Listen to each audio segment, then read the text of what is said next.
आप भी जानना चाहते हैं कि सबसे बड़ा पुण्य क्या होता है? चलिए इस कहानी के माध्यम से जानते हैं कि आखिर सबसे बड़ा पुण्य क्या होता है। राजा बहुत बड़ा प्रजापालक था, हमेशा प्रजा के हित में प्रयत्नशील रहता था। वह इतना कर्मठ था कि अपना सुख, ऐसो आराम सब कुछ छोड़कर सारा समय जन कल्याण में ही लगा देता था। यहाँ तक कि जो मोक्ष का साधन है अर्थात भक्ति भजन, उसके लिए भी वह बिल्कुल भी समय नहीं निकाल पाता था। एक सुबह राजा वन की ओर भ्रमण करने के लिए जा रहा था कि उसे एक देव के दर्शन हुए। राजा ने देव को प्रणाम करते हुए उनका अभिनंदन किया और देव के हाथों में एक लंबी चौड़ी पुस्तक देखकर उनसे पूछा, महाराज आपके हाथ में यह क्या है? बोले, राजन यह हमारा बही खाता है जिसमें सभी भजन करने वालों के नाम हैं। राजा ने निराशा युक्त भाव से कहा, कृपया देखिए तो इस किताब में कहीं मेरा नाम है भी या नहीं।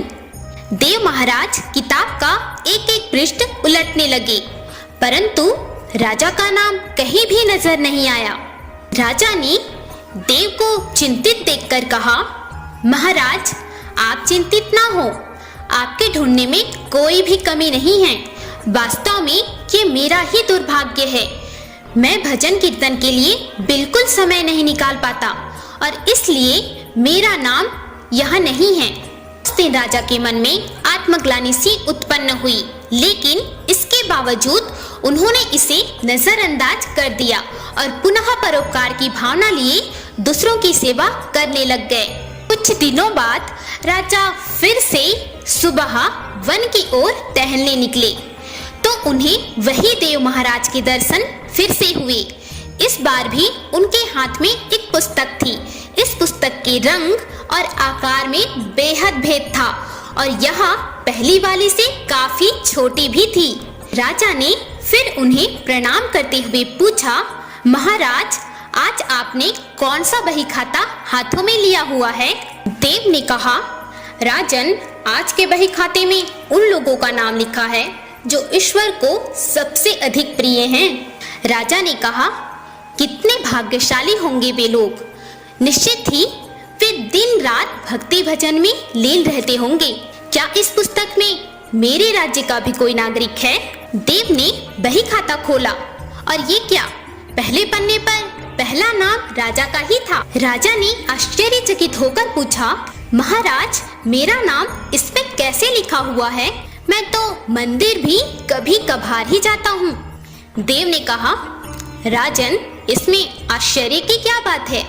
जो लोग निष्काम होकर संसार की सेवा करते हैं, जो लोग संसार के उपकार में अपना जीवन अर्पण करते हैं, जो लोग मुक्ति का लोभ भी त्याग कर प्रभु के निस्सहाय संतानों की सेवा करते हैं, उन त्यागी महापुरुषों का भजन तो स्वयं ईश्वर करते हैं। हे राजन, तू मत पछता कि तू पूजा पाठ नहीं करता, लोगों की सेवा कर।